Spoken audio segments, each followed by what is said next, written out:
Hi guys, am I audible? Yeah, okay, hi. It's so nice to see such a big gathering and to see everyone's turned up on a Saturday. I don't know if I would have been that enthusiastic if I was on the other side, but it's so great to see all of your smiley faces today. So I'll keep the talk short and sweet.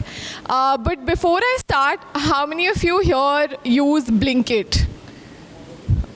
Okay, that's great to know because what I'm going to talk about is going to give you an insight on how we actually go about designing Blinkit and all the other products that actually power the magic of Blinkit. And this is just a little peek into the kind of insights that drive our design process, and hopefully you all have something to take away from it. So starting with a little bit about me, I think the hosts have given a good introduction about myself and shared what I find cringe. But apart from that, I'm Tanya, and I consider myself a multi-hyphenate designer. My design journey has been a bit of an evolution, I would say. So I actually started with architecture. My undergraduate is in architecture. I worked as an architect and an interior designer for almost 2 years, and during that time I also experimented. I was in set design. I was designing sets for a feature film in Bombay. I was working for a design publication. And somehow, at some point, I realized that I want to look at what design can do beyond the build. And that's what led me to pursuing a master's at National Institute of Design. I pursued a master's in strategic design management, and that's where my world view of design sort of opened up, and I discovered a lot of things such as user experience, user research, the power that design has to drive and shape businesses and products. And that's kind of where my journey into the digital product design space started. I have been with Blinkit for around 3 years now, and I've worked on a number of projects, both on the consumer and the enterprise side. And I'll be talking a little more about the kind of products that we have at Blinkit. So that's me, and this is the awesome design team that I work with at Blinkit. We're a small but really fantastic and efficient team.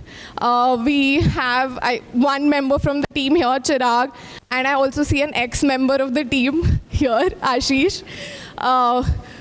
So we're a couple of product designers, visual designers, also UX writers, package designers, and the product that you all love and use so much is an amalgamation of all the things that we do. And some of the products, some of the insights that I'm going to be talking about is all created by this entire team. So before I start deep diving into the kind of work that we do at Blinkit, what do you think of when I say quick commerce and India? Like anything? Okay, so for years, quick commerce meant like your corner kirana store. So quick commerce was essentially घर में धनिया खत्म हो गया है, दूध खत्म हो गया है, the youngest member of the family has to run down and buy it, right? And all of that has been kind of transformed and brought into the screen of your phones.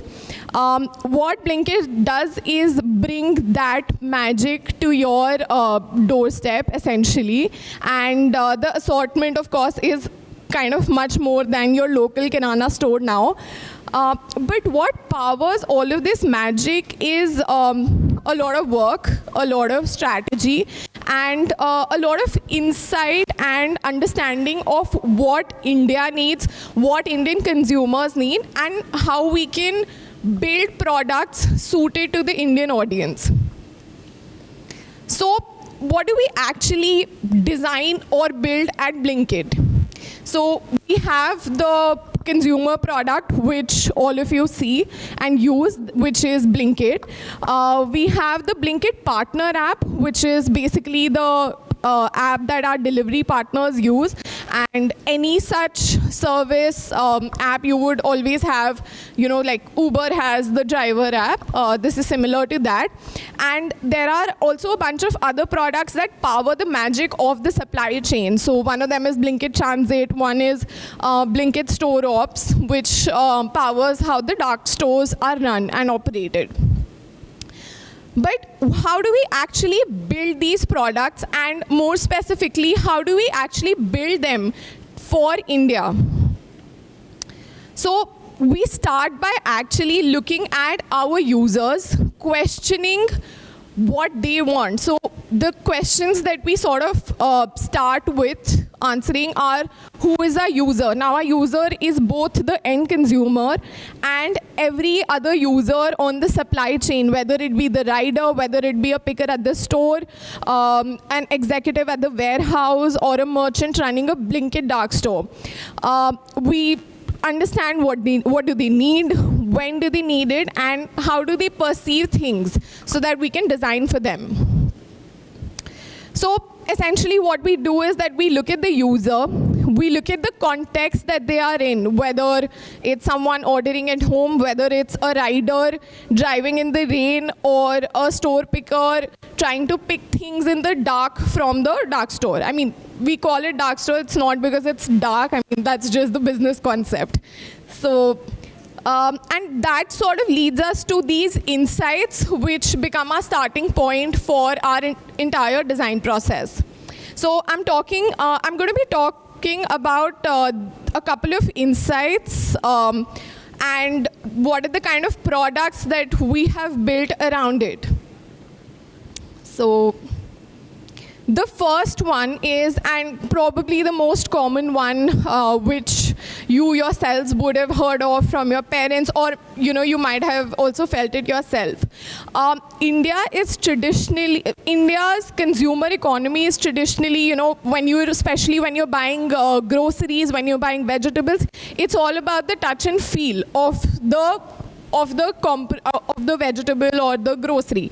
So things like vegetables was such a challenge for us to build trust for.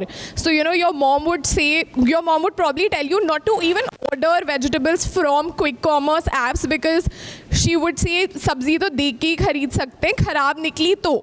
So there is a huge trust deficit. So one of the major insights that we did have was that the Indian consumer has low trust and is extremely price sensitive when it comes to e-commerce. Now, how did we go about solving this trust deficit?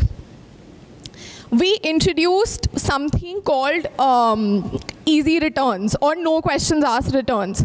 So where we spoke about, how we're giving a no question asked guarantee that if you get vegetables which are rotten, which are not up to the quality that you'd expect, we would take it back from you. And the kind of visual language that you see being used here, it was all about assurance of the freshness guarantee of, a farmer actually picking things themselves. So our supply chain really strives to keep that quality intact, and that is what we wanted to relay to the consumer. And this was one of the ways that we did it in. Another insight that we had was that in India, grocery shopping is generally not done alone. So most of you here either stay with family or with flatmates, and generally the entire grocery buying experience is something where the household is involved. And it's sort of a teamwork. So if your mom would be going for a weekly grocery run, or your dad, they'd obviously ask you what you would need. And a similar behavior has translated onto Blinkit, where you ask everyone in your house what they would like, so that you build a bigger cart and get lesser delivery charges also. But yeah, so one of the insights was that, you know, everyone said that either mummy बताती है कि क्या खरीदना है और मैं बस Blinkit पे order कर देता हूँ, या फिर your cook or your help tells you what is required in the kitchen and you do that. And that sort of led us to thinking about this feature called Shop Together, right? And this was essentially a sort of answer that we would come to where you would allow someone to use Blinkit to build a cart and then share it with you. And that would lessen the entire to and fro between, okay, you ordering a couple of things, some things got left, and, you know, another order is coming in another 5 minutes. So this is the kind of solution that we came up with, so that you could add everything to a cart and share this cart with someone, and they would be able to place an order. Another insight that we got, which has actually brought us a lot of user love and brand love, is the way we look at festivals on Blinkit. So a major insight was that Indian festivals strongly influence shopping behavior through the year. And it also represents a period of essential retail activity. So what this essentially means is that all of your, you know, your yearly purchases, your big purchases are kind of done around Diwali, Dhanteras, or any other festivals. There's so many regional festivals as well. And there are also very specific things that you buy around festivals. Say, be it a Rakhi, you know, we saw mithai was in such huge demand. Rakhi itself was in such huge demand. And we understood that designing for the Indian user also meant acknowledging these festivals, serving them both in terms of assortment and product experience for it. So, of course, all of you would have also seen that we also sell gold coins and silver coins on Dhanteras. So that was actually one of the major starting points for us to, you know, tap into each and every festival, whether it's a macro or a micro festival for India. So the kind of things that we do at Blinkit, I'm sure you all would have seen it. Okay, the screen's quite skewed, sorry. So this is some of the amazing work that our visual merchandising team does, and you know, they've done a great job at actually representing almost every kind of festival on the screen with such vibrant illustrations and kind of capturing the theme and the vibe of the festivals. Yeah, so another insight was that you know, also stemming from festivals is that traditional things and, you know, traditional festivals can also be adapted to the quick commerce scenario. So as we're getting used to the convenience of everything delivered to your doorstep, whether it be from Amazon or any of the quick commerce apps, we've also realized that, you know, consumers have also become used to embracing that last minute mindset as that preferred approach. So one of the insights was around Rakhi, where we saw so many people sending Rakhis via Blinkit on the day of Rakhi, or say one day before, to their brothers, or sending gifts to their sisters. And it was just such a revelation for us to understand how people have tapped into, you know, the power of quick commerce to make these festivals better and to you know, make use of all the features that we offer.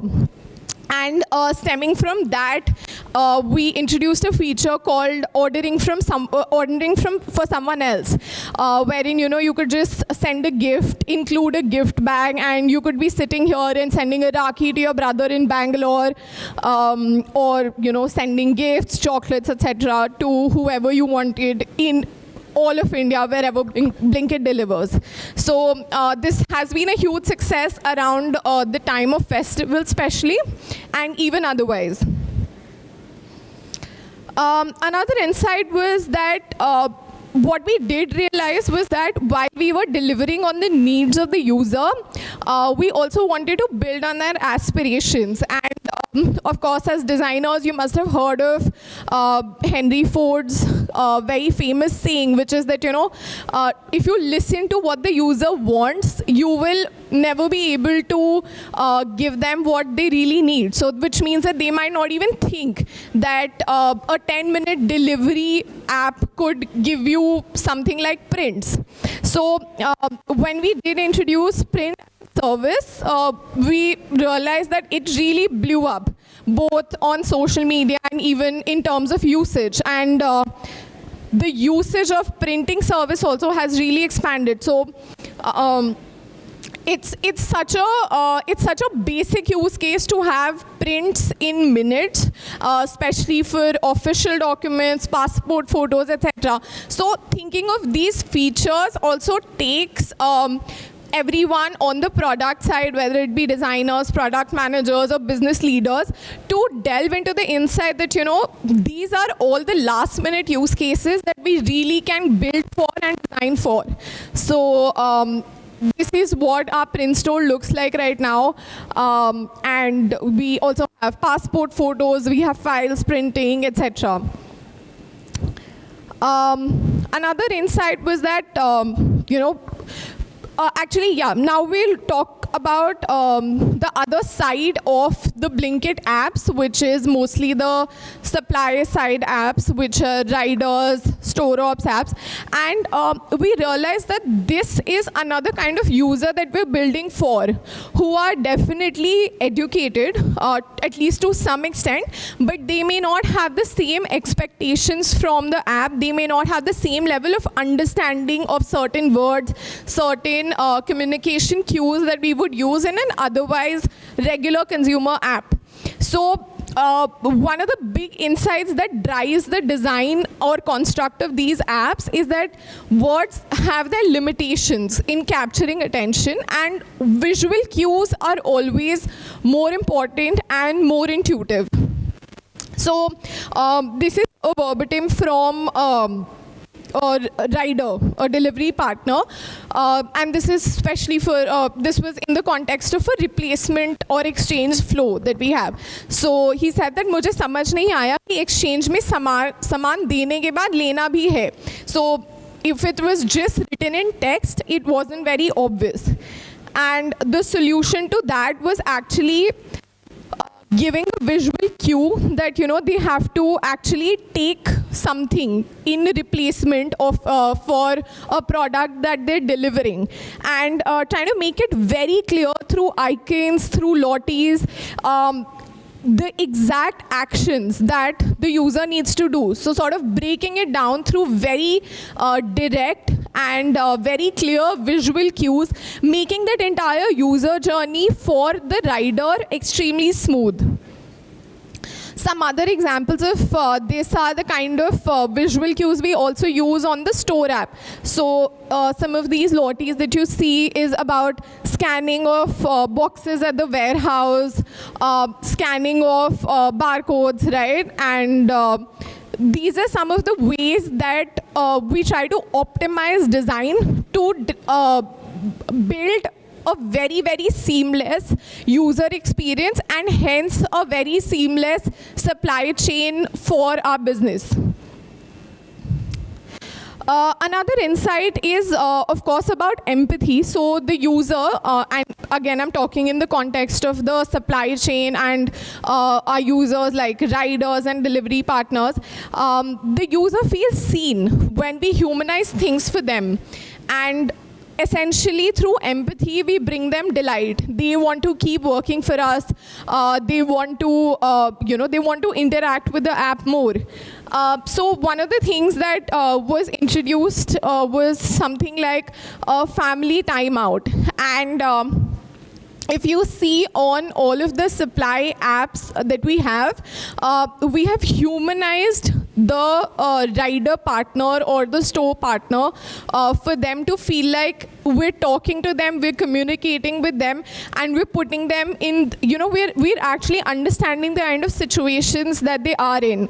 So this is an example of a screen where we're talking about, the holidays that they have, the leaves that they have, and another screen here which talks about, them taking a break to stay hydrated, and this was during the summers.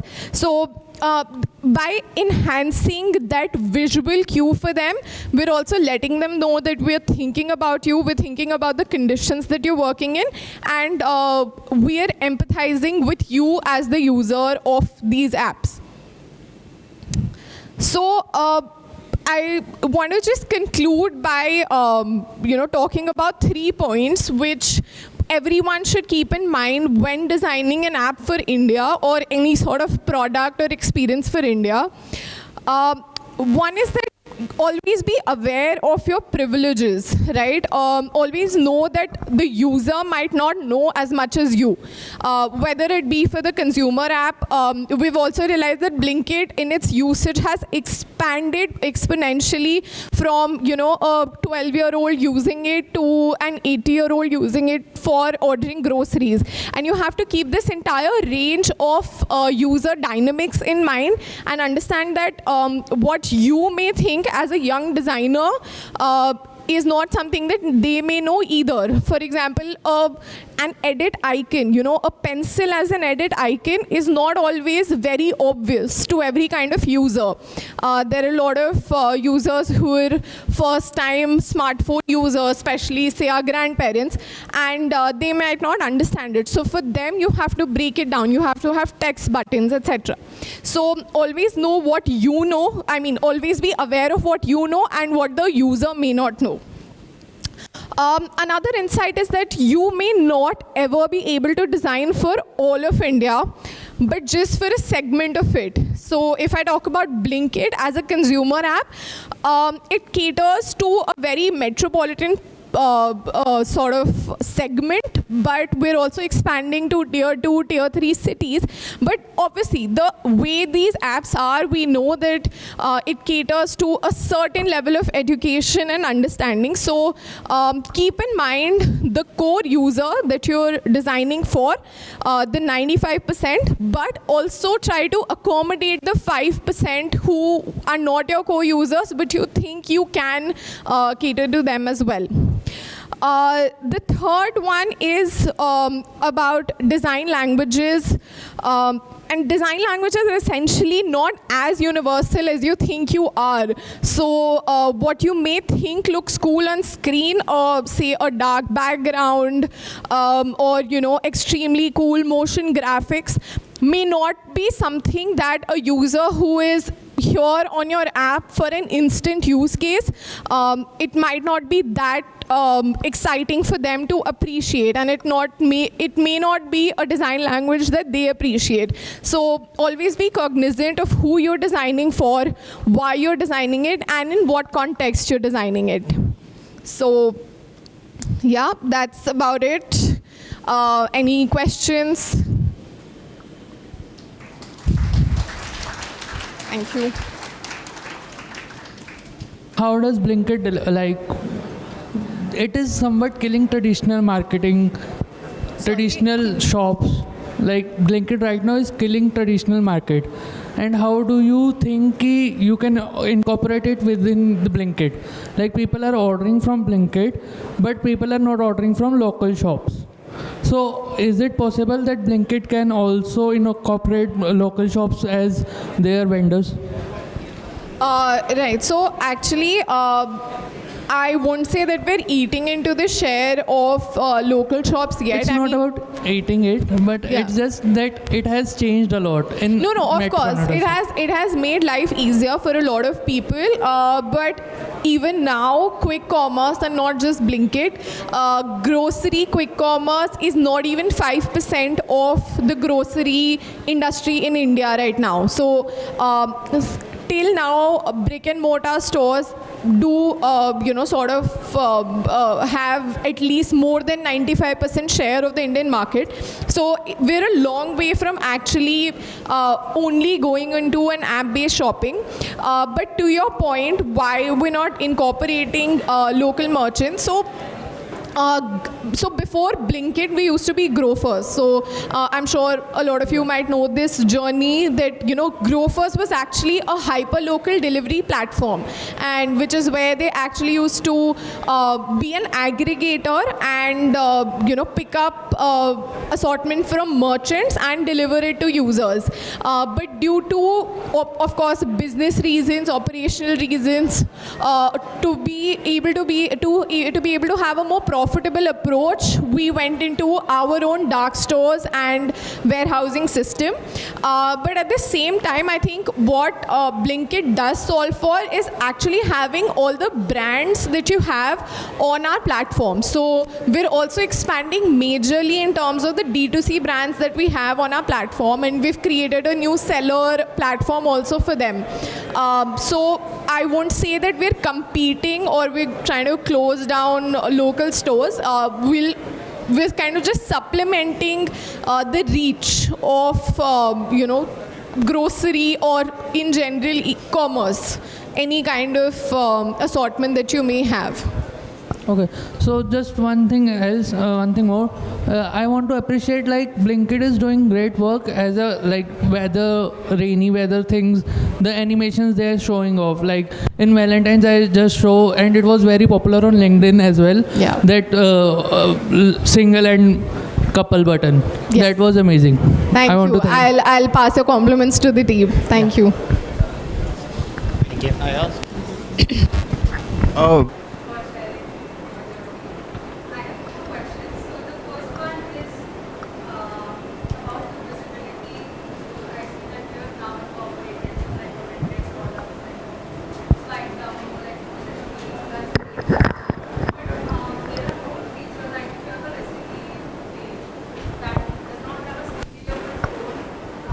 I could not find it at the moment. So how do you decide that something needs more visibility and then something does not? And the other question is about Zomato has this AR feature for some delivery for some food items. So I think it would be interesting to see, especially with cosmetics and I have different mls or sizes of products, but like, how do I visualize it as a user? So what are your thoughts on both of these? Right. Very nice question. So I'll answer the first one. I think in terms of visibility of features or visibility of any sort of assortment is subject to its performance, right? So recipes was started as more of a plug-in feature that we started with the kind of assortment. So if you're buying paneer, you'll be able to see the recipes with it. And because we saw it really blow up both on social media and in terms of this usage on the app, we kind of gave it its own real estate which we called Recipe Rover. So I don't know if you saw that, but there was an entry point for it from the homepage. And basis its performance, basis how we see it's contributing to cross-selling, we decide where and how to plug in these features. But no, it's a fair point that, you were looking for recipes later and you weren't able to find the entry point. So good feedback on that. We'll consider it. As for the AR part, we haven't considered that currently. We will probably, we were solving for basic experience differentiation between when you buy cosmetics versus when you buy atta. So for the longest time, our app looked the same if you had to buy cosmetics or you had to buy atta.